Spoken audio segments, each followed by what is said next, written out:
Well, I've just got back from hospital where I've spent the last 6 hours or so after being rushed in this morning.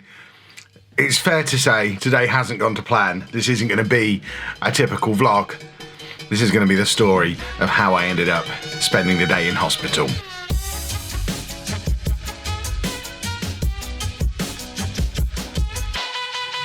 So, I don't even know where to begin. It's so stupid.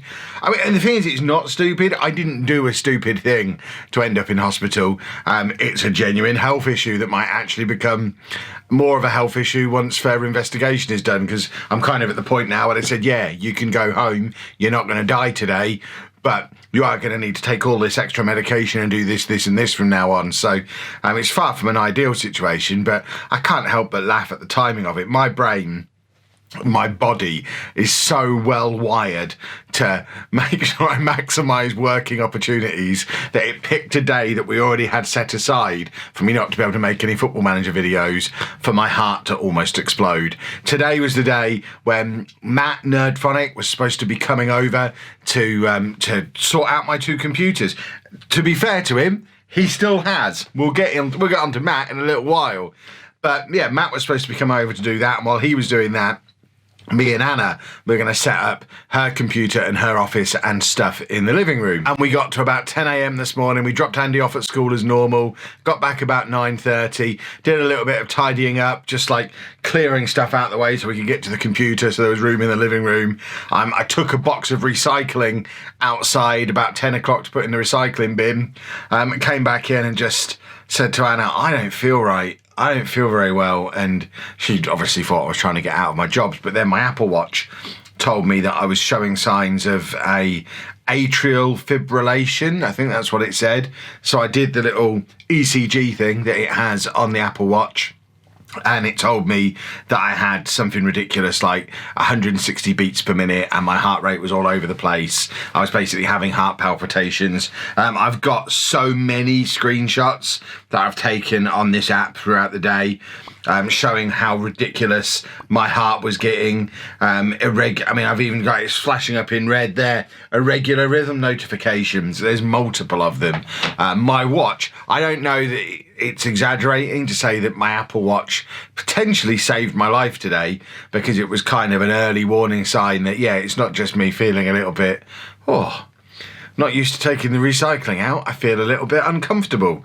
There actually was something going on, and it turns out there was something going on. I kind of sat down for 15-20 minutes just waiting to see if it would pass, constantly rechecking my pulse, but I sat down for 15-20 minutes. My heart rate was still up over 160 beats per minute. My ECG was still absolutely all over the place. Even my ring, my Aura ring, had said to me this morning when I woke up that I'd probably want to take it easy today, because my heart rate was slightly raised overnight. And by slightly raised, it meant it was like 75 beats a minute rather than its normal 65 while I was sleeping. But even that gave me an early warning. And then this one gave me another early warning. So I didn't persist with kind of sitting around doing nothing for too long. I dialed the NHS 111 service about 10:30 this morning, explained to them the symptoms that I was having. They went through the whole thing, making sure I wasn't having a heart attack there and then. The weird thing was I wasn't in any pain at any point. There was no chest pain, there was no shortness of breath, there was no lightheadedness. I kept describing it to doctors, it felt weird in my chest, but the biggest thing is my heart rate was absolutely nuts. It was just beating so fast, and I could feel it beating fast. It wasn't hurting, but it was uncomfortable and felt really weird having my heart just thunderously bum in my chest for a long time. So about 10:30 I rang them. At this point Matt's already on his way over. He sent me a text, Kev just left, I'll be there in like 20 minutes. And I said, hold fire, I might be on my way into hospital. I've just spoken to 111. They're getting a doctor to ring me back within 20 minutes. Stay where you are, do nothing. And because Matt's a genius, because Matt's always thinking, he said, Kev, better plan, I'm going to come over anyway, because that way, if it's nothing, I'm already there and we've not lost that working time. But if it is something you have to go into hospital, how are you planning on getting there? You're not going to be able to drive. Anna can't drive. Do you want to get a taxi, or do you want me to be there with my car? And in worst case scenario, I can drive you into hospital, take your computers back to my house, fix them at my house, then later on in the day bring the computers back round. So I thought, Matt, you're a genius, come along and do that. While he was driving over, the doctor from 111 rang back and basically said, yeah, based on what you've told us, you need to go into A&E immediately. We'll let them know you're going to be there within the hour. Have you got someone who can take you? Well, as it happens, yes, I have. He's already on his way. So by the time Matt got here, I was kind of already stood at the front door, shoes on, bag on, ready to go. He didn't even make it into the house. Matt, change of plan. Can you take me straight to hospital, please? He did that, took me straight in. He then came back here and Anna let him in, and he'd taken all my computers away. The computers are gone. He's been working on them throughout the day, keeping me up to date with what's going on there. He's going to bring them back over later on this evening. So massive thumbs up and big thanks to Matt. I know anyone who follows the Football Manager stuff, follows the FM Streamer Showdown, knows how uncomfortable he gets when people say nice things about him, but Matt was a hero today, like genuine potential lifesaver, just like the Apple Watch. Nerdphonic, almost as good as an Apple Watch today, and that's saying something. But no, he's been brilliant. He took me in and he's done what needed to be done on the computers as well while all these shenanigans were going on. But he dropped me off at the hospital. They kind of took all my details at reception, as you do, sat me in the waiting area, and they didn't seem overly concerned because although it was weird chest stuff, I kept saying it doesn't hurt. I've got no shortness of breath. I feel fine. I'm really here because my watch is telling me to be here. That's the main reason I've come in. I feel okay. And on the drive in, I was laughing and joking with Matt, felt absolutely fine. But eventually got through to the triage thing. We're probably getting on for 11:30, 11:45 at this point. They took me into triage, did my obs, did my blood pressure, did my heart rate using a little thing that they put on the finger. My blood pressure was fine. The heart rate, according to the thing on my finger, was only 75. And the nurse in triage was like, I don't see that there's a problem. It looks absolutely fine. But because it's a chest thing, I'm just going to run it past the consultant anyway. So she took it to the consultant. The consultant said, just to be on the safe side, just to cover our backs, stick him on an ECG. They put me on the ECG. The ECG showed that I had an irregular heartbeat and my heart was beating at 187 beats a minute.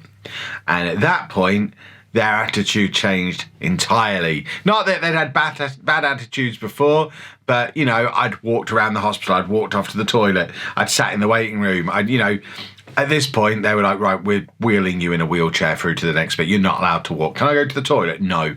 You can stay in the wheelchair. We'll get you into bed. You can wee into a bottle. You are not moving now. Your heart is bumping at nearly 200 beats a minute. That is not okay. That is dangerously fast. And you're telling me this has been going on all morning? Yeah. We need to pin you down to an exact time. And this is where, again, the Apple Health, this is an advert for Apple Health or Apple Watch, but at that point I just handed the consultant my phone and she went through the data on the app, and because the Ring tracks my heart all night long, and then I usually do just a quick check of it in the morning with the ECG thing because I'm a hypochondriac. So I had a reading from first thing this morning. And then I had the reading from when it gave me the warning at around 10 o'clock and the subsequent readings that I kept doing from then on. I had so much data to give her. She was like, this is fantastic. I can pinpoint the exact moment this started. It's not been a long ongoing thing. It's just come on spontaneously at around 10 a.m. this morning. I know exactly what to do. Let's get you in here, get you hooked up to an IV and plan our attack. And they plugged me in. I've got my war wound on there for where they put the cannula in, and they put me on a drip initially, and then they hooked me up to another ECG machine in there, and it gave another stupidly high reading. So at that point, they got the big defibrillator paddle things out, the sticky ones for the ECG, and said, don't worry about what we're doing here. This is just a precaution, just to be on the safe side. But we are just going to take these little sticky ones off, and we're going to monitor you with these big ones. So there was the big defibrillator paddles, one on either side. And they told me afterwards that was basically because by that point, my heart had been doing like 180, 200 beats a minute for over 2 hours.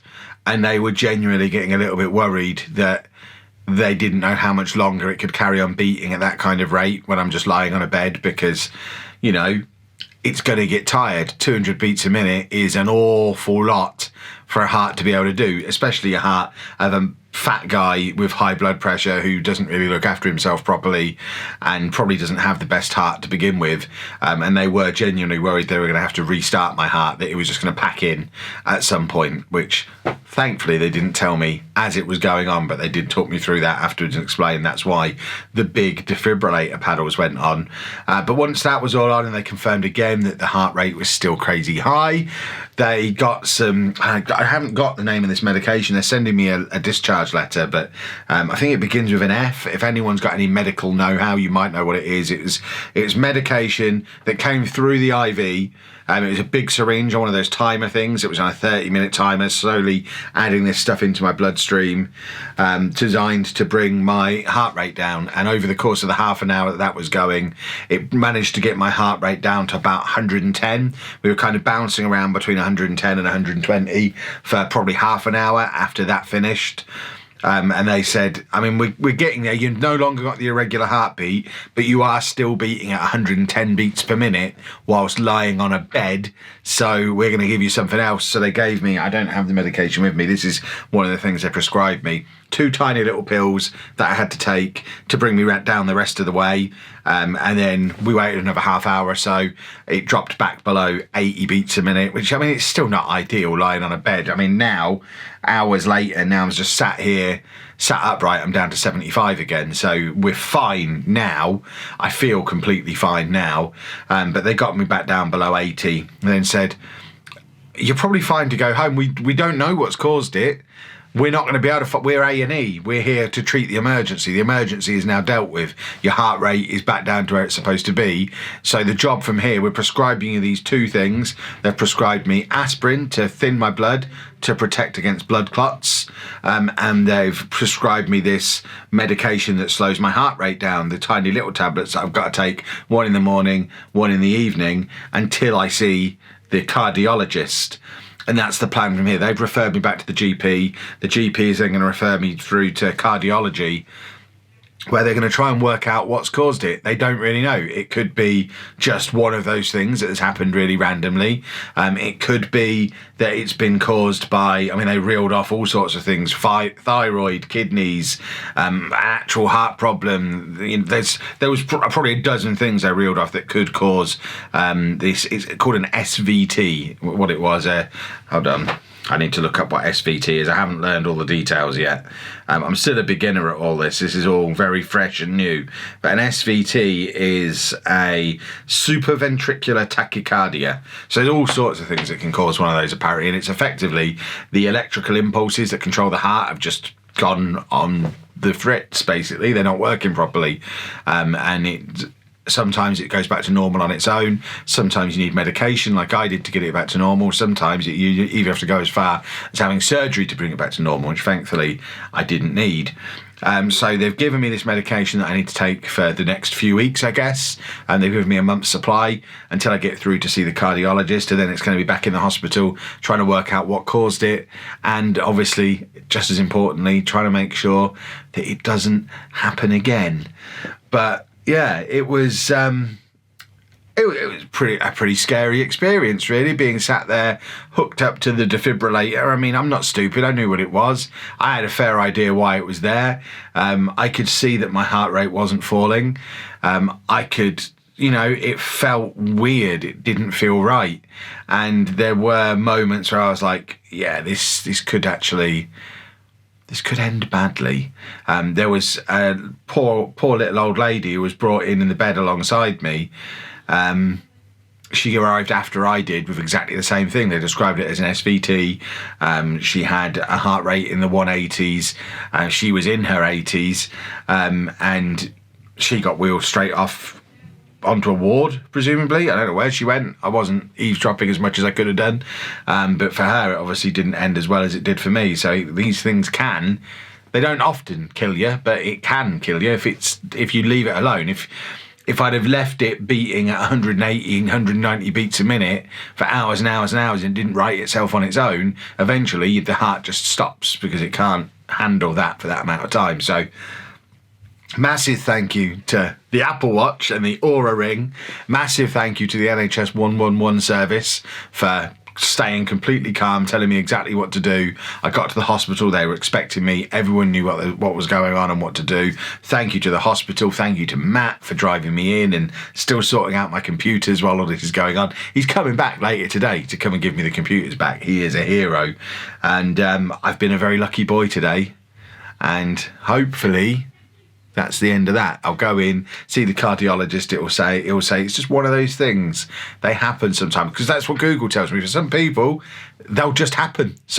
A lot of people will just have this happen a couple of times in their life, and it'll be fine, and it'll last a couple of minutes, and then it'll be fine. But for me, for whatever reason, it didn't want to go back to normal. It just went out of sync and stayed out of sync, and needed the medication to bring it back down where it needed to be. But I hope it's not the start of a long-term issue. We'll find out in the next few weeks, I guess. But for now, I'm going to say goodbye to you lot. We'll be back to doing a normal vlog tomorrow, probably, and take things from there.